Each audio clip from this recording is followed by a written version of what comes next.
mama kau dulu nggak mendidik kau kayak gitu, ditantang. Temu beneran kayak gitu. Resah dia.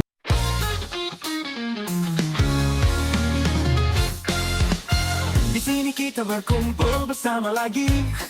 Oh yeah. Petualangan seru tak akan pernah mati. Dengan kekuatan kita pecahkan misteri. Di ujung langit jawabannya pasti menanti. Jawabnya ada di ujung langit. Halo teman-teman semua, kali ini kita kedatangan sahabat lama yang sekarang sedang melanjutkan studi ya. Ya alhamdulillah beliau dapat beasiswa dari Kementerian Keuangan. Bisa tahu lah apa ya. Program studinya itu media dan komunikasi digital, kurang lebih seperti itu. Nah beliau ini dikenal sebagai seorang budayawan muda asal Jogja, kayak gitu. Aslinya orang Nganjuk. Namanya Mas Faudian. Halo Mas Faudian. Halo. Nice to meet you. Okay. What a moment. Yeah, what a moment. Ada momen. What a moment.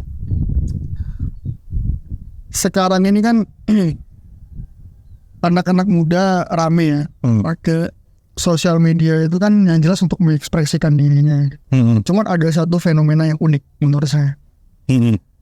Kenapa Gen Z mungkin ya itu ini dari sudut pandang Mas Dio nih, kenapa mereka tuh sering kalau ada masalah itu nge-remove profile picture? Oke. First thing first, ini ngomongnya jangan sama kayak menteri ini biasa. Jadi gini, kalau misal kita ngomongin soal teman-teman ya, lebih suka kalau misal kita berada dalam situasi kita membicarakan tentang Gen Z dan kita sebagai generasi milenial, ya usia kita milenial lah Tur. Kita kayak berada dalam patahan usia kayak gitu. Harusnya kita jadi teman aja lah. Ya, aku kalau bicara soal teman-teman Gen Z yang suka menggunakan media sosial itu sebagai apa ya, pelampiasan emosional mereka, itu karena ada kayak semacam boleh ku bilang kehampaan sosial mereka gitu. Suatu hari gini Tur, aku baca satu buku yang namanya penulisnya itu Rollo May gitu.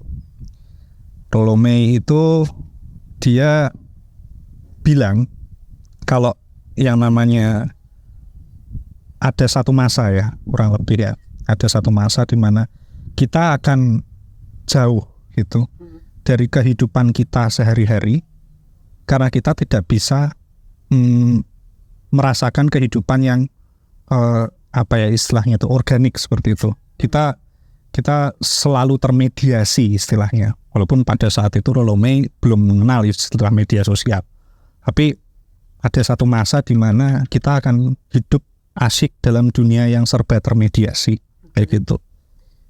Sehingga pengalaman kita, nah ini kontekstualisasinya adalah pengalaman kita untuk berkomunikasi pada akhirnya nggak intimate gitu, ya kan? Nah, sebenarnya ini mau disalahkan ke siapa? Ini nggak bisa kita tujukan pada salah satu pihak aja ya, gitu ya. Kalau misal kita menyalahkan generasi Z ini berperilaku seperti ini karena adanya kapitalis media seperti itu yang mengembangkan terobosan-terobosan bernama media sosial sekarang kayak gitu, itu nggak bisa kita salahkan sepenuhnya juga ke mereka, tapi nggak bisa kita juga benarkan. Tapi yang kita poinkan di sini adalah sebenarnya kayak gini Tur, kalau misal kita buat analisis itu ini analisis sederhana aja, mereka jadi perlu sekarang semacam ruang untuk melepaskan diri sesaat itu dari yang namanya media sosial itu tadi. Treatmentnya kayak gitu. Jadi ketika teman-teman generasi Z ini ya, teman-teman generasi Z ini berada dalam krisis, kehidupan sosial mereka, kemudian mereka itu didasarkan pada media sosial, ya treatmentnya adalah coba sekarang kita buat satu ruangan yang membuat mereka nyaman gitu tanpa ada media sosial. Ada beberapa sih, udah banyak sih kayak gitu, warung-warung kopi yang menurutku yang itu menyediakan fasilitas nggak ada wifi.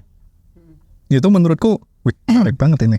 Kayaknya ini bisa jadi salah satu alternatif untuk menjawab bagaimana teman-teman Gen Z itu biar nggak sedikit-sedikit mereka mengeluluhlantahkan semua emosionalitas mereka yang belum stabil gitu di media sosial. Yang itu justru alih-alih mereka mendapatkan jawaban di media sosial itu, mereka malah nanti dapat cercaan, hinaan, cacian kayak gitu. Instead mereka ngomong aja di warung-warung kopi yang istilahnya analog kayak gitu ya, untuk mereka bisa berinteraksi dengan baristanya gitu. Nggak harus ngomongin langsung tentang masalah pribadi mereka. Mulai aja dulu dari ngomongin tentang kopi yang mereka minum dari barista yang dibuatin sama barista itu. Akan ada nanti semacam kreativitas yang menurutku akan terjalin secara natural di antara baristanya itu. Ini for example ya, atau di antara pengunjungnya itu tadi, untuk membicarakan hal-hal yang lebih jauh. Karena nalar manusia itu sebenarnya adalah selalu ingin bersosial sebenarnya kayak gitu. Nah jadi rekatkan hubungan itu tidak melalui hubungan yang termediasi, tapi rekatkan melalui hubungan yang lebih analog kayak gitu. Ya suasana kayak gini, kayak ruangan kayak gini itu kan menurutku bisa menyatukan kita secara lebih dekat kan, nantinya kayak gini.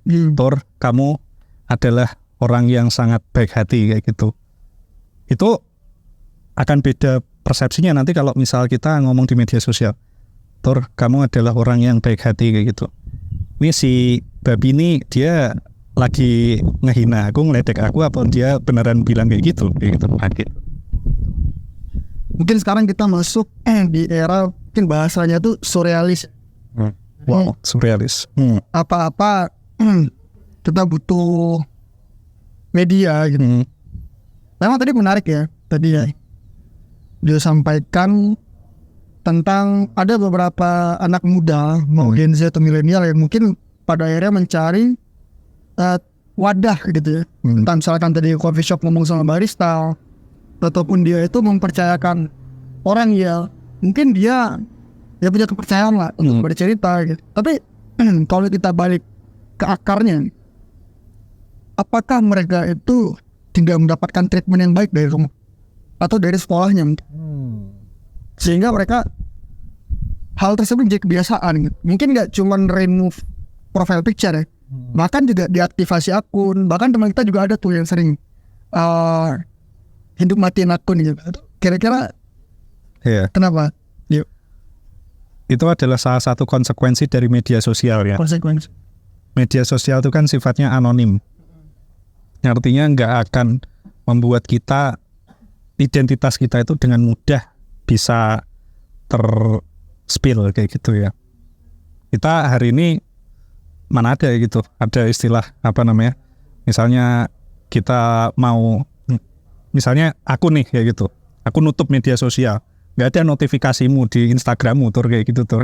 Kalau Faudian Eka Satria telah menutup akunnya, bodoh amat kayak gitu tur, nggak akan ada. Nah itu karena anonimitas itu ya tadi ya. Nah permasalahannya kayak gini tur, mungkin instabilitas kelabilan orang yang dimunculkan orang sekarang itu mungkin karena mereka kurang yang namanya tanggung jawab terhadap kehidupan sosial mereka gitu dulu tur. Tapi apa itu masuk dalam krisis identitas? Gini. Sebelum masuk ke krisis identitas atau krisis pendidikan dan krisis psikologi itu ya, sebenarnya orang itu harus tahu dulu ketika mereka masuk di media sosial, mereka harus berani untuk bertanggung jawab terhadap kehidupan sosial mereka di media sosial itu sendiri kayak gitu tuh loh. jika kamu masuk di media sosial, kamu nggak siap untuk menerima fakta bahwa kamu akan dicaci kayak gitu, Oke. you don't have to enter di social media. Karena sosial media tuh orangnya bacotannya ini lebih ganas daripada kalau kamu ketemu di media maya, media nyata, kayak gitu, dunia nyata. Karena ya itu tadi, anonimitas itu tadi. Nah, jadi gini, pada akhirnya adalah aku langsung to the point bahwa memang kita sekarang perlu yang namanya meningkatkan tanggung jawab sosial kita. Bentuknya kayak gimana? Tanggung jawab sosial, meningkatkan tanggung jawab kita di dunia media sosial kita itu, sehingga kita nggak lagi bersifat labil, ya. Ya, sesimpel dengan kita tidak mengada-ada dengan diri kita kayak gitu dulu. Jadilah apa adanya. Jadi apa adanya aja. Ya, itu untuk membuat dirimu tuh tetap nyaman kayak gitu dulu. Karena kadang rasa tidak nyaman atau rasa labil itu tadi. Labil itu kan karena berasal dari rasa tidak nyaman yang ada dalam diri sendiri. Itu karena kita nggak mau jujur terhadap diri kita sendiri. Aku nih siapa sih kayak gitu. Misalnya di Instagram kayak gitu. Gue ngetik, kamu orangnya asalnya itu pendiam kalau di luar gitu. Kamu pendiam di luar, ya. Tiba-tiba kamu di media sosial jadi orang yang, iya, jadi orang yang suka memaki, misalnya orang yang suka memaki kayak gitu, orang yang suka menghina orang tuanya gitu. Mama kau dulu nggak mendidik kau kayak gitu, misalnya kayak gitu. Aku nemu banyak banget kayak gitu. Ini orang beneran berani nggak dia kalau ngomong di dunia nyata kayak gitu? Akhirnya apa? Ketika dia beneran di tantengnya apa? Tantengnya bahasa Jawa ya. Bahasa Indonesianya itu jadi di challenge gitu, ditantang. Temu beneran kayak gitu. Resah dia kayak gitu karena aduh, ini omonganku ternyata nggak bener kayak gitu tuh loh. Omonganku ternyata terlalu mengada-ada. Ya, akhirnya dia labil gampang menutup akun lah, atau nanti gampang enggak. Itu satu contoh aja ketika dia nggak jujur terhadap dirinya. Tapi ini gejala adanya tadi kayaknya krisis atau apa dirinya. Iya, karena krisis itu karena kita nggak mau menjadi diri kita apa adanya kayak gitu. Itu sih di media sosial ya khususnya ya. Itu. Nah, kemudian itu berbicara tentang, ya kan lagi-lagi namanya sosial media ya, ruang kita berekspresi, menyampaikan apa yang ada dalam pikiran kita tentang mungkin sudut pandang kita terhadap sebuah fenomena atau apa. Kalau misalkan sesekali dia itu kayak mungkin nge-repost apa atau malah nulis, ya kan, padahal memang dalam dunia nyata mungkin dia nggak seperti itu. Sebenarnya apa sih yang dia cari dari media sosial? Sosial media itu ketika dia nggak mengelola dengan baik, dia pertama nggak akan, ya jelas dia bakal terlibat dalam lingkaran kemunafikan gitu sendiri dalam media sosial, yang seperti yang aku bilang tadi itu nggak menjadi diri sendiri gitu, sehingga kamu nanti akan mudah resah, akan mudah labil jadi orang. Ini mungkin jadi solusi kedua ya, untuk bagaimana kita bisa mengatasi apa yang kita maksud sebagai kelabilan dalam menjalani kehidupan sebagai warga media sosial itu. Dengan cara kita harus tahu apa yang kita cari dulu. Sebelum kita membuat sesuatu, kita harus tahu apa yang kita cari, gunanya. Pertama kali kita harus tahu dulu apa sih guna kita bermedia sosial itu.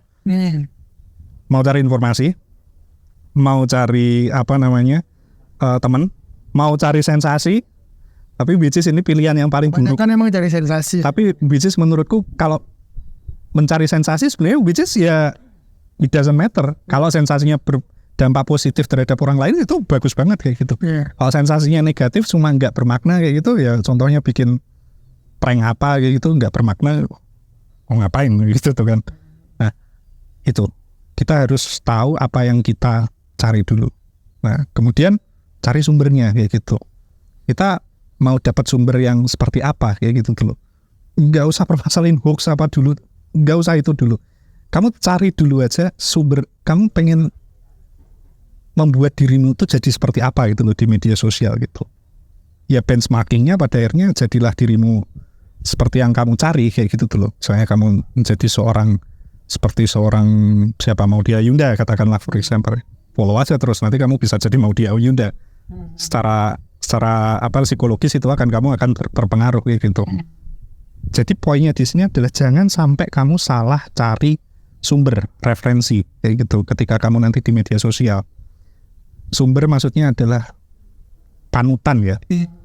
Gitu. Itu nanti akan membuat kamu nggak jadi orang yang bisa mendapat manfaat gitu dari media sosial itu sih.